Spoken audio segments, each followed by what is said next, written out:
you being a public officer under 6713, alam niyo rin po na hindi po pwedeng basta-basta mag-disclose without the authority ng mga confidential information. Tama po ba? Yes. Now, punta naman po tayo doon sa nature ng confidential operations. No? You would agree with me na pagdating po sa confidential operations, delikado po pag nagkakaroon ng leak of information. Tama po ba? Can you repeat your question?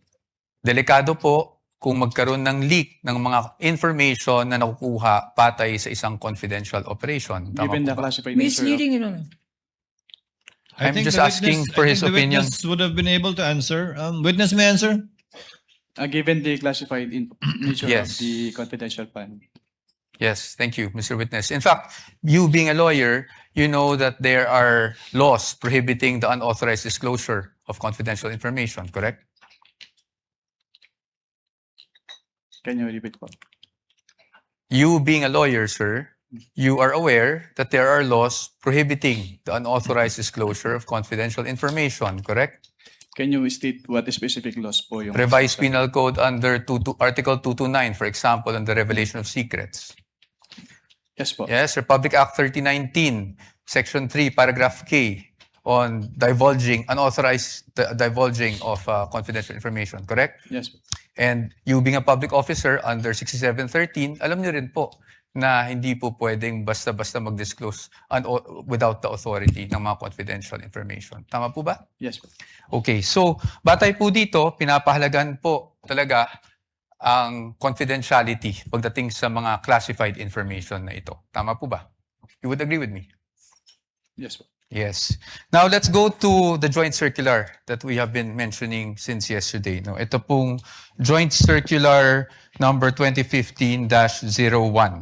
And I'm referring to the circular with which we have pre-marked as D-1-136 for the defense, Your Honors. And I think we will be flashing that on the screen as well.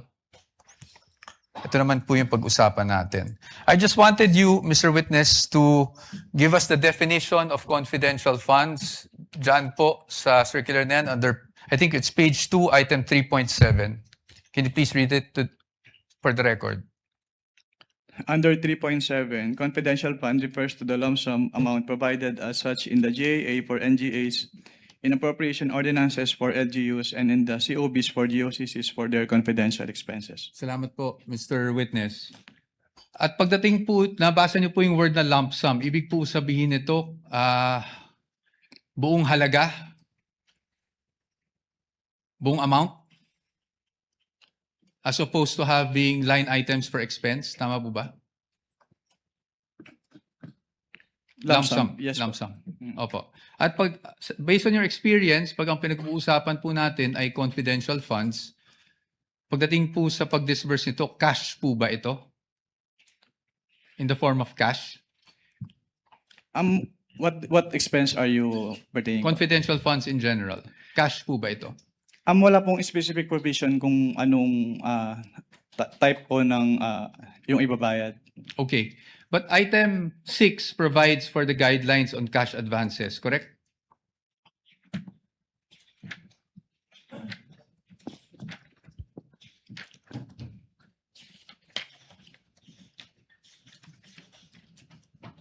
Based on this document po, yes po. Yes po. And I refer you now to item 6.1.2. Diyan po, sinasabi po ng provision na yan na ang maari lang mag-avail ng cash advance pagdating sa confidential funds ay ang isang designated bonded special disbursing officer or SDO, or kung wala mang ganong designated SDO ay ang head of agency, correct? Yes po. At kanina po, sabi nyo, binasa nyo bawat pahina noong mga sinabite sa inyo ng DepEd at OVP for their liquidation reports. Tama po ba? Yes po. At you would be aware na ang STO po para po sa OVP ay si Ms. Gina Acosta. Tama po ba? Based on the documents submitted, yes po. Yes, thank you. At pagdating naman po sa DepEd, Mr. Witness, ang SDO po ay si Mr. Edward Fajarda. Tama po ba? Based on the documents submitted po, yes po. Yes. So based on that, Tama rin po ba na sila ang maging payees ng mga cheque na inilabas ng DepEd para sa cash advance? Yes po. Tama po. At sila, tama rin po na silang nag-encash ng mga cheque dahil silang payee. Tama Yes po. Yes po. Yes. So they complied with 6.1.2, correct? What do you mean complied po? Complied with the requirements of 6.1.2 na ang SDO po ang kumuha ng cash advance at siya po nag-encash ng cheque. Your Honor, please misleading. That's not the only requirement in 6.1.1. 6.1.2, Your Honor. There are other requirements here. Can counsel be specific? I'm just asking, Because- Your Honor. This is a blanket he is saying, and so therefore, there is compliance here. I'm In asking. particular, Thank you. I appreciate po What does the. counsel for respondent say? I appreciate naman po the objection of the good counsel. So I will be more specific. Tama po, nag-comply po na ang SDO ang payee sa cheque at ang SDO po ang nag-encash. Yun lang po. Just on that part.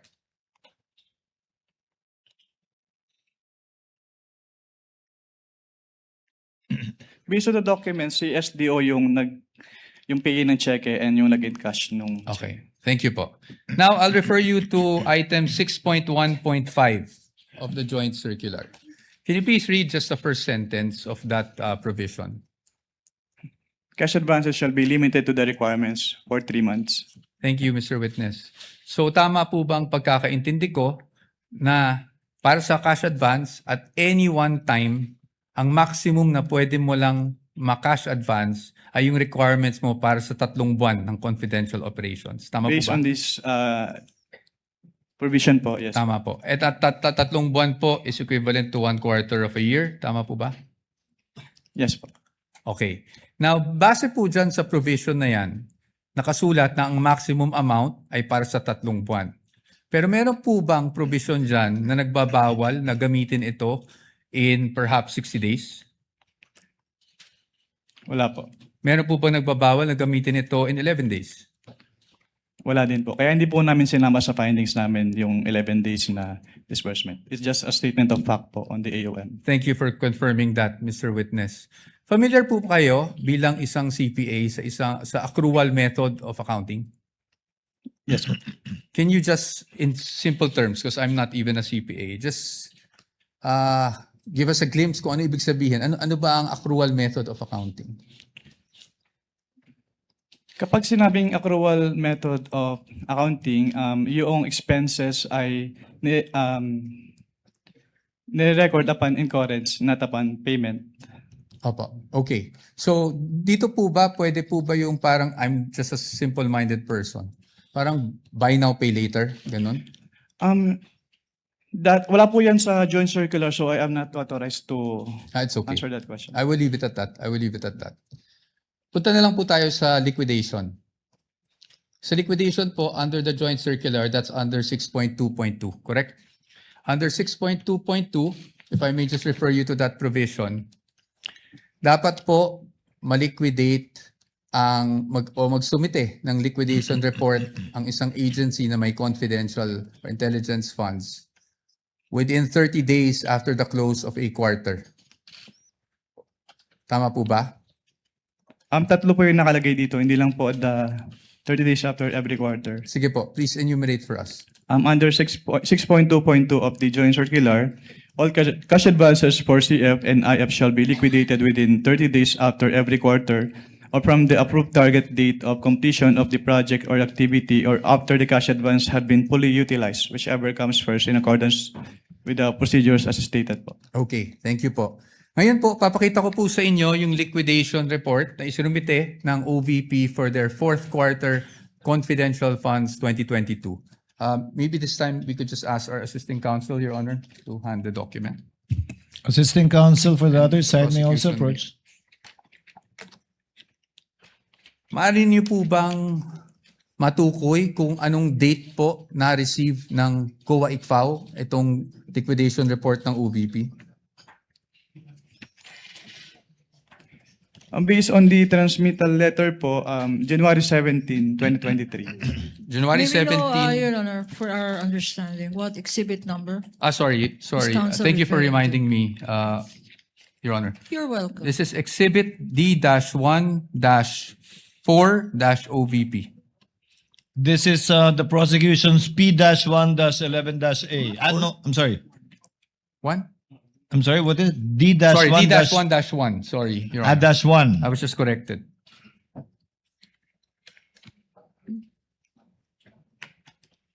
Counsel, Your may Honor, proceed. for the record, this is not a common exhibit, Your Honor.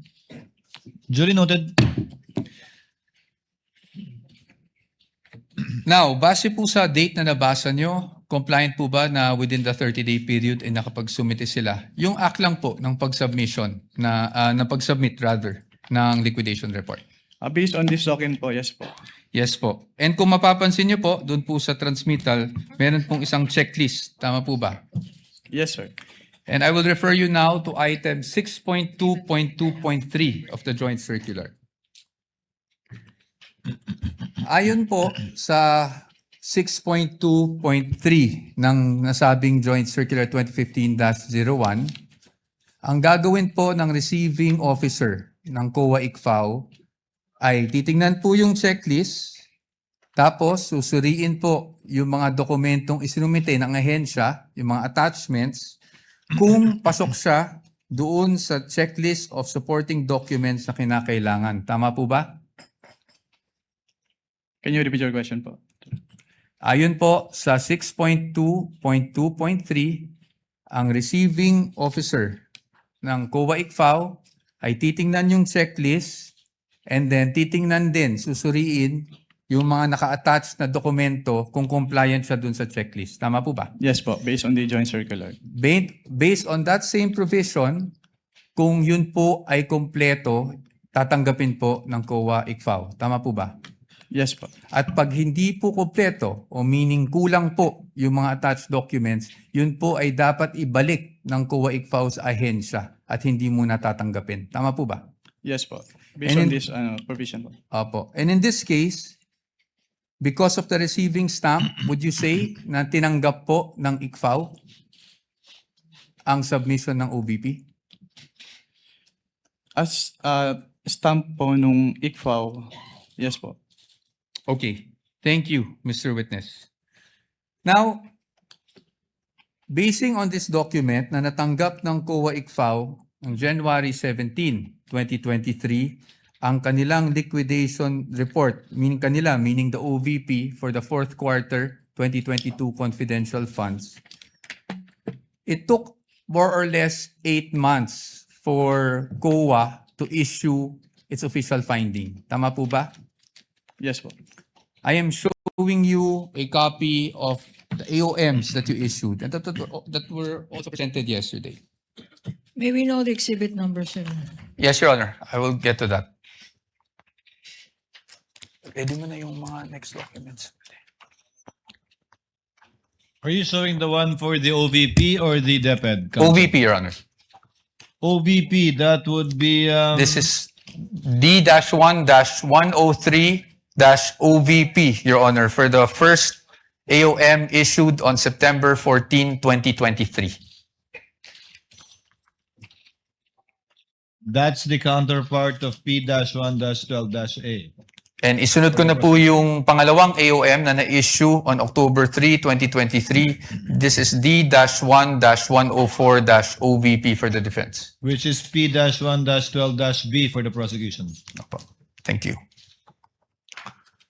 Now, Mr. Witness, napansin ko na yung date is September 14, nung 2023, ng una yung AOM. Tama po ba? Yes po.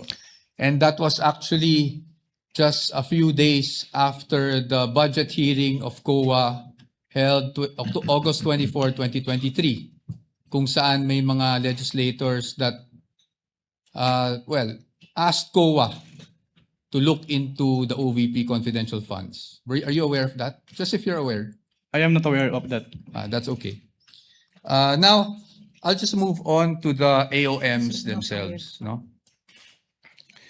Now, kahapon, nasasabi niyo po na nagkakaproblema tayo sa, may nakita kayong finding doon sa fiscal and financial plan. Tama po ba?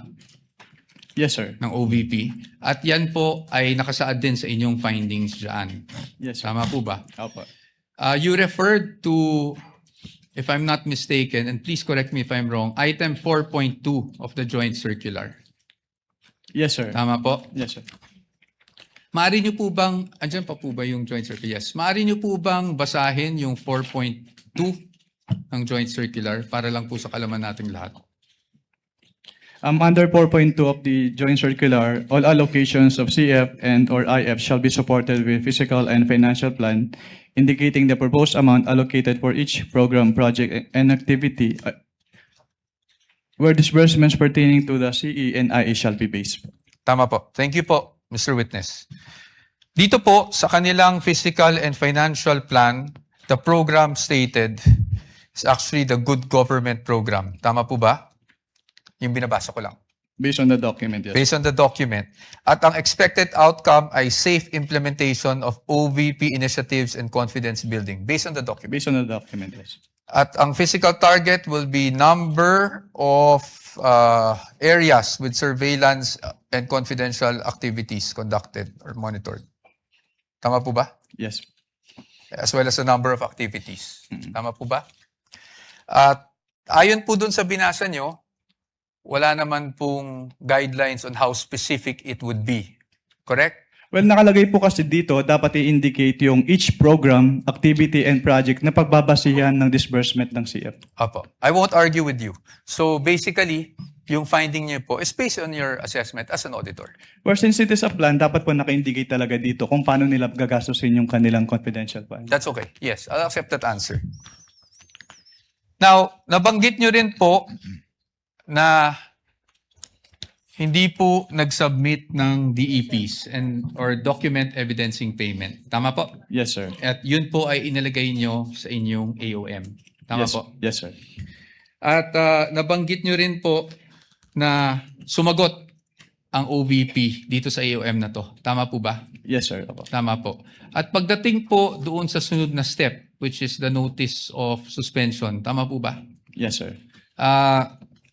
Would you agree with me Section. na hindi na po na-carry over yung issue doon sa fiscal and financial plan?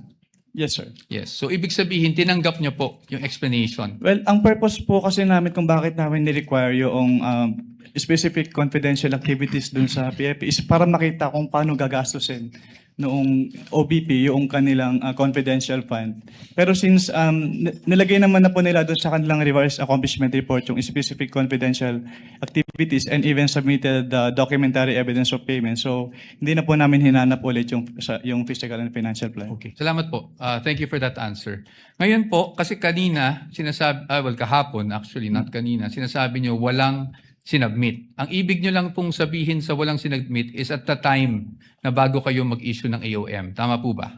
Walang sinamit po na ano. Walang sinubmit na DEPs, for example. Yes po, kasi sinamit po nila yung DEPs after we issued both AOMs po. Opo, thank you po.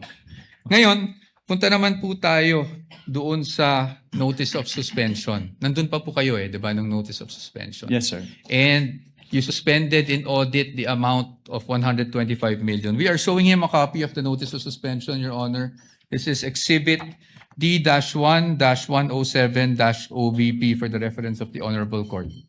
NP-1-13-A on the part of the prosecution. Okay.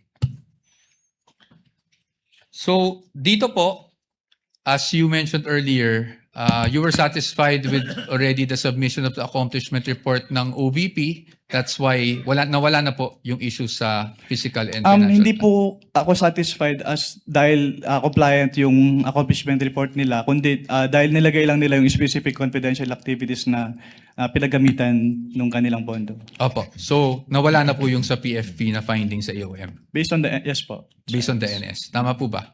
Yes, sir.